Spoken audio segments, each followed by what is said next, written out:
Assalamualaikum warahmatullahi wabarakatuh. Nama saya Della Amelia dari kelas 5C NPM 19352235662 akan mempresentasikan mengenai upaya pengembangan etika yang pertama, yaitu penguatan misi untuk mempertahankan keseimbangan ekosistem. Misi mulia untuk mempertahankan keseimbangan ekosistem di tengah-tengah tuntutan dan kebutuhan pelaksanaan pembangunan adalah masalah yang sangat sulit. Upaya ini tidak cukup dengan penyuluhan-penyuluhan untuk menumbuhkan kesadaran. Pada tahap awal, perlu adanya landasan yang kuat dalam upaya menjaga lingkungan. Landasan ini harus memiliki kekuatan landasan yang kuat dan memaksa dalam pelaksanaannya. Berkaitan dengan masalah ini, bangsa Indonesia sebenarnya sudah cukup tanggap untuk mengantisipasinya. Yang kedua yaitu penetapan sikap untuk memerhatikan lingkungan. Pemerintah melalui programnya menetapkan sikap dasar yang sangat memerhatikan lingkungan dalam melaksanakan pembangunan. Hal ini dapat ditemukan dengan dimasukkannya program pembangunan lingkungan dalam wujud bab 4 dalam Repelita 2 berdasarkan butir 10 pendahuluan bab 3 GBHN 1973 sampai 1978. Selanjutnya, berdasarkan keputusan Presiden nomor 27 tahun 1975 dibentuk panitia inventarisasi dan evaluasi kekayaan alam. Tugas panitia ini adalah menelaah secara nasional pola-pola permintaan dan persediaan serta perkembangan teknologi, baik masa kini maupun masa yang akan datang. Masalah lingkungan ini selanjutnya dimasukkan dalam GBHN sampai dengan tahun 1998 dan ditetapkan seorang menteri yang menangani masalah ini. Pada tanggal 11 Maret 1982, DPR RI dalam sidang paripurna telah mengesahkan rancangan Undang-Undang Lingkungan Hidup yang ditetapkan dalam Lembaran Negara nomor 12 RUU yang selanjutnya menjadi Undang-Undang nomor 4 tahun 1982 tentang ketentuan-ketentuan pokok pengelolaan lingkungan hidup yang disingkat UULH. Yang ketiga yaitu pemantapan kesadaran masyarakat dalam pengelolaan lingkungan hidup. Kesadaran dan kehidupan masyarakat yang berkaitan dengan pengelolaan lingkungan hidup telah berkembang sedemikian rupa sehingga Undang-Undang nomor 4 tahun 1982 UULH perlu disempurnakan untuk mencapai tujuan perkembangan berkelanjutan yang berwawasan lingkungan. Undang-undang baru ini diundangkan pada tanggal 19 September 1997, yaitu Undang-Undang nomor 23 tahun 1997 yang disingkat Undang-Undang Pengelolaan Lingkungan Hidup atau UUPLH. Selanjutnya yaitu kebijakan berwawasan lingkungan. Berkaitan dengan alam, manusia mempunyai tugas dan tanggung jawab sendiri. Manusia dikaruniai akal budi yang dititahkan untuk menguasai dan memerintah subsistem lain dalam keseluruhan ekosistem sehingga sering bertindak sewenang-wenang. Manusia pada akhirnya menjadi agresor dan predator yang sangat mengerikan. Ia menganggap alam sebagai jawan yang harus ditundukkan dan diperbudak untuk memuaskan segala keinginan dan nafsunya. Untuk itu, sudah seharusnya dikembangkan sikap baru dalam memperlakukan lingkungan. Dengan kekuasaannya terhadap lingkungan, manusia tidak dapat melepaskan diri dari ketertarikan yang lebih kuat dengan cara menjaga keutuhan lingkungan hidup. Yang kelima yaitu membangun etika lingkungan baru. Beberapa rumusan yang memuat sikap dan tanggung jawab terhadap lingkungan yaitu sebagai berikut. Yang ke-1 yaitu manusia harus menghormati alam. Manusia tidak hanya melihat alam sebagai sesuatu yang berguna baginya, tetapi juga memiliki nilainya sendiri.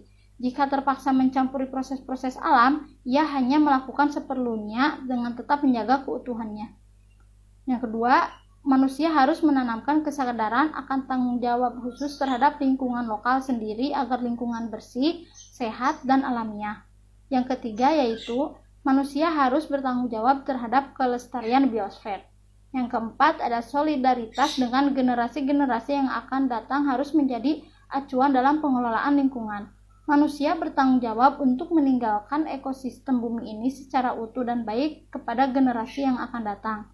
Yang kelima yaitu etika lingkungan hidup baru memuat larangan keras untuk merusak, mengotori, dan meracuni, mematikan, menghabiskan, menyia-nyiakan, dan melumpuhkan alam sebagian atau keseluruhan.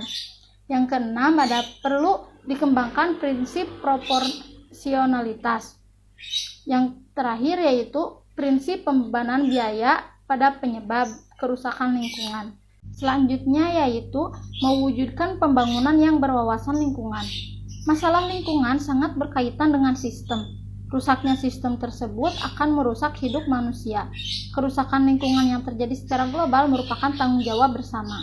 Ada beberapa pendekatan untuk mewujudkan pembangunan berwawasan lingkungan, yaitu ada 3 pola pendekatan, yaitu yang pertama pola pendekatan filosofis.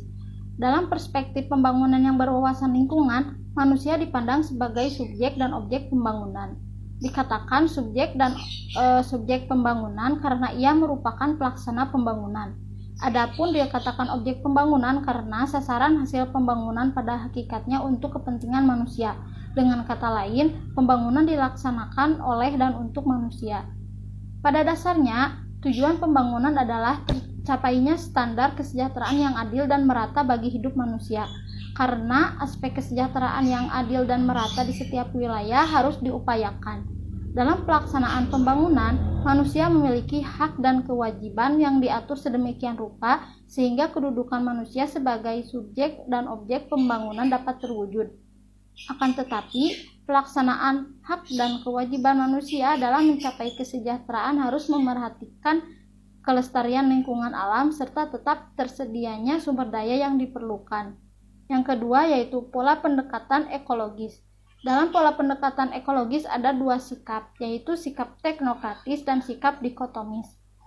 Yang pertama ada sikap teknokratis.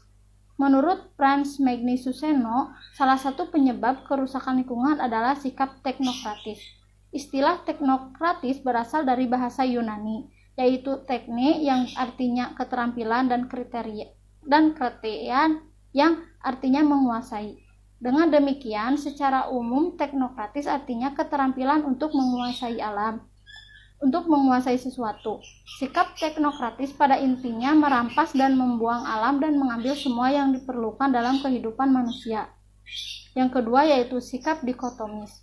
Sikap dikotomis berarti melihat dan menempatkan lingkungan terpisah dari kehidupan manusia. Sudut pandang kepentingan, sikap ini akan memunculkan perilaku tidak peduli terhadap lingkungan bahwa lingkungan adalah tempat dan sumber daya. Yang ketiga yaitu pola pendekatan psikologis. Pada hakikatnya, pembangunan berkelanjutan merupakan aktivitas memanfaatkan seluruh sumber daya untuk meningkatkan kualitas hidup dan kesejahteraan masyarakat manusia. Dalam pola pendekatan psikologis ada 2 poin yang akan saya bahas, yaitu yang pertama, psikologi lingkungan mendasari perilaku subjek pembangunan yang berwawasan lingkungan, dan yang kedua yaitu psikologi lingkungan berperan dalam kebijakan pembangunan nasional yang berwawasan lingkungan. Poin yang pertama yaitu psikologi lingkungan mendasari perilaku subjek pembangunan yang berwawasan lingkungan. Psikologi lingkungan adalah suatu disiplin yang memerhatikan dan mempelajari hubungan antara perilaku manusia dan lingkungannya. Psikologi lingkungan menekankan studi dari transaksi di antara individu dengan setting fisiknya. Dalam transaksi tersebut, individu mengubah lingkungan dan sebaliknya. Perilaku dan pengalaman individu diubah oleh lingkungan. Hubungan yang saling bergantung antara manusia dan lingkungannya pada saat ini akan tampak pada teori-teori yang dikembangkan pada disiplin psikologi lingkungan. Dari pemahaman tersebut, tampak bahwa secara implisit psikologi lingkungan sebagai disiplin ilmu memiliki 3 fungsi, yaitu yang pertama memberikan pemahaman mengenai konsep-konsep dasar tentang manusia dan lingkungannya, yang kedua memberikan dasar-dasar kemampuan untuk melakukan analisis mengenai permasalahan lingkungan aktual, baik yang terjadi di tingkat lokal, regional, maupun global. Yang ketiga yaitu mengantar penemuan solusi-solusi alternatif tentang cara mengatasi permasalahan lingkungan melalui pendekatan ekologis dan penerapan bagi kehidupan manusia. Poin yang kedua yaitu psikologi lingkungan berperan dalam kebijakan pembangunan nasional yang berwawasan lingkungan.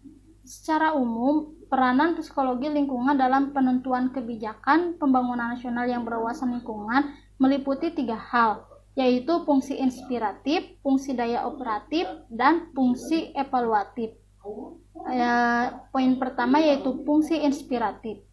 Menurut Kamus Besar Bahasa Indonesia, kata inspirasi adalah kata benda yang berarti ilham. Sedangkan kata ilham memiliki arti petunjuk atau Tuhan yang timbul di hati, pikiran atau angan-angan yang timbul dari hati bisikan serta sesuatu yang menggerakkan hati untuk mencipta sesuatu. Dengan demikian, fungsi inspiratif dimaksudkan bahwa psikologi lingkungan digunakan sebagai dasar petunjuk, pemahaman, dan analisis kritis dalam menentukan kebijakan pembangunan yang berwawasan lingkungan. Yang kedua yaitu fungsi daya operatif. Secara umum, operatif merupakan kata sifat dari operasional. Operasional berarti fungsi yang didasarkan pada karakteristik yang dapat diobservasi atau mengubah konsep-konsep yang berupa konstruk dengan kata-kata yang menggambarkan perilaku atau gejala yang dapat diamati dan yang dapat diuji serta ditentukan kebenarannya oleh orang lain. Dan yang terakhir yaitu fungsi evaluatif. Secara umum, evaluasi adalah proses penilaian. Penilaian ini bisa menjadi netral, positif, atau negatif, atau gabungan dari keduanya. Fungsi evaluatif yang dimaksudkan adalah psikologi lingkungan berperan dalam mengevaluasi proses pelaksanaan kebijakan pembangunan yang telah dilaksanakan. Sekian presentasi dari saya. Mohon maaf apabila terdapat banyak kesalahan. Wabillahi taufiq wal hidayah. Wassalamualaikum warahmatullahi wabarakatuh.